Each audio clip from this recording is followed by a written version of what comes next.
4.1 का जो पहला क्वेश्चन है इसमें हम लोगों को बस दो चर वाला रैखिक समीकरण लिख देना है। दो चर का मतलब एगो एक्स एगो वाई या एगो ए चाहे बी, यानी कि दो चर पद आना चाहिए।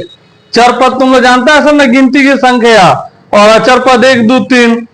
करा एक नोटबुक की कीमत, नोटबुक कहते हैं कॉपी को, करा कलम की कीमत से दुगुनी है। इस कथन को निरूपित करने के लिए दो चर वाला रैखिक समीकरण लिखिए। तो सबसे पहले हम लोग मान लेंगे, माना कि एक नोटबुक की कीमत, मान लेते हैं कि एक नोटबुक की कीमत 100 रुपया है ना, और एक कलम की कीमत मान लेते हैं y रुपया है, ठीक है। अब लिखेंगे हम लोग प्रश्न से, देखो क्या बोला है कि नोटबुक की जो कीमत है कलम की कीमत से दुगुनी है। ये हो गया नोटबुक की कीमत और ये हो गया कलम की कीमत। तो कौन दुगुना है? हाई दुगुना है ना। तो जिधर कम रहता है उधर हम लोग बराबर कर देते हैं। मान लो अगर ऐसे तुम लोगों को मिल जाए 5 बराबर 10, तो इसको अगर तुलना करना है, दोनों बराबर है? नहीं है। बराबर करने के लिए इधर ना हम लोग 2 से गुना कर देंगे, अब दोनों बराबर हो गया। यानी कि पहले तो था ऐसे था, हई दुगुना है ना, ये दुगुना है, तो बराबर करने के लिए हम लोग क्या करेंगे, इसको 2 से गुना कर देंगे। उसी तरह इसमें कह रहे हैं कि नोटबुक हई दुगुना है, तो इसको भी हम बराबर ही ना करने जा रहे हैं ना। हई दुगुना है तो इसको हम लोग 2 से गुना कर देंगे, तब ना जाके दोनों बराबर हो गया।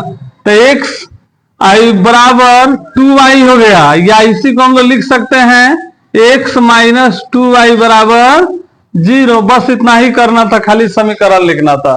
देखो दूसरा नंबर एक ही बार उतारेगा सर। दूसरा नंबर क्वेश्चन कह रहा है निम्नलिखित रैखिक समीकरणों को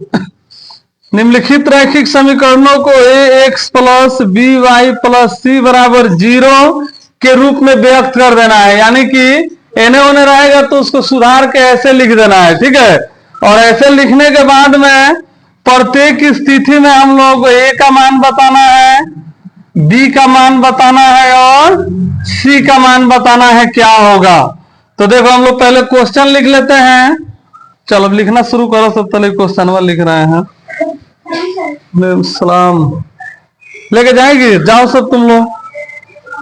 2x 3y बराबर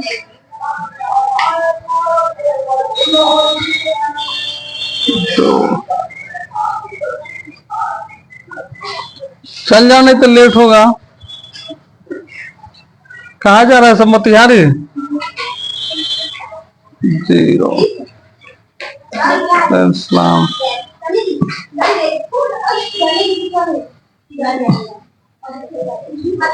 इस्लाम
अब रुक जाओ सब, तो जो जहां तक लिखा है वहीं तक।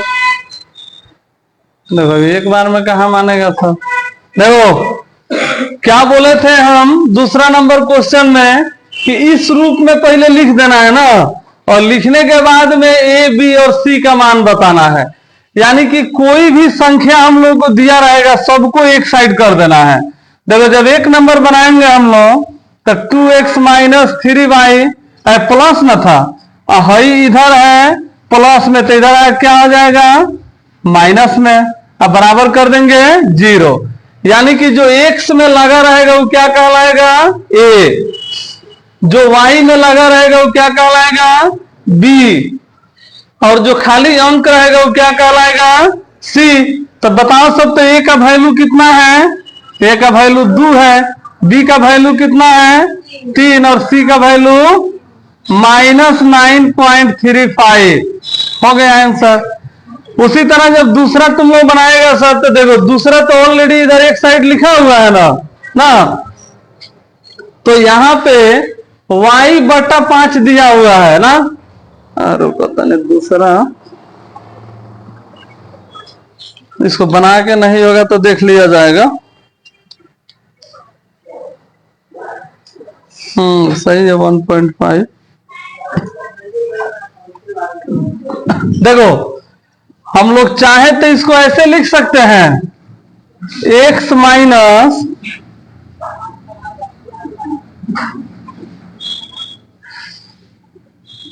y गुने 1/5 माइनस 10 बराबर 0, क्योंकि ऐसे भी लिखेंगे तो बतिया वही ना हुआ।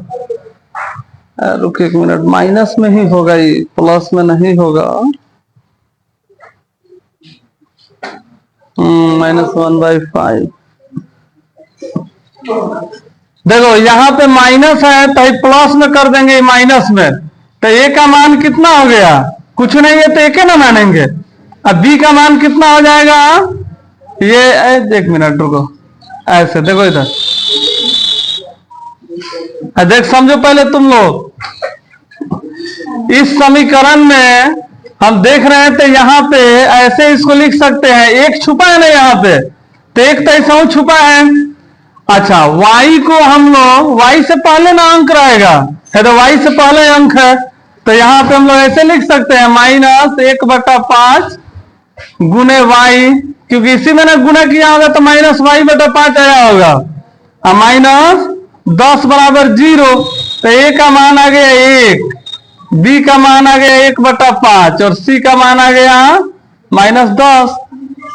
अच्छा यहाँ पे देखो, किसी भी अंक को हम लोग दाया साइड नहीं छोड़ेंगे, सबको यदि एक साइड इसमें किया है ना, तो बिल्कुल इसी तरह 2x प्लस 3y और 6 इधर आगे माइनस में हो गया 0 ना, तो x के सामने रहेगा वो क्या कहलाएगा a, या y के सामने रहेगा b, और c उसी तरह अंक। तो बताओ सब, तो a कितना है -2, b कितना है 3 और c कितना है -6 हो गया आंसर।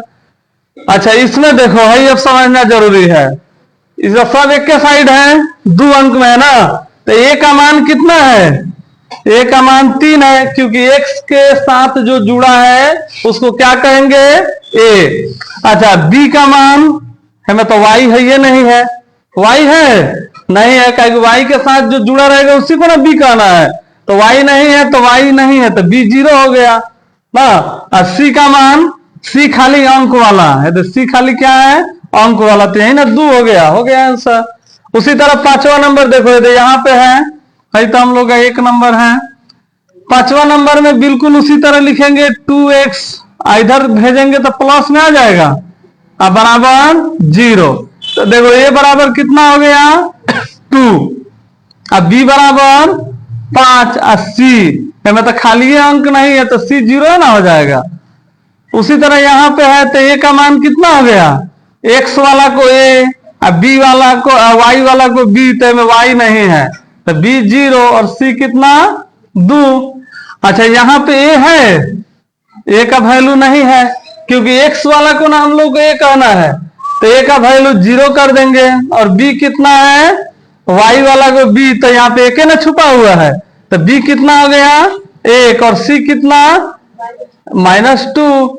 अच्छा है ऐसे है, तो पहले हम लोग किसको लिखना है, x वाला को ना लिखना है, तो 2 को इधर बुलाएंगे तो माइनस में आ जाएगा।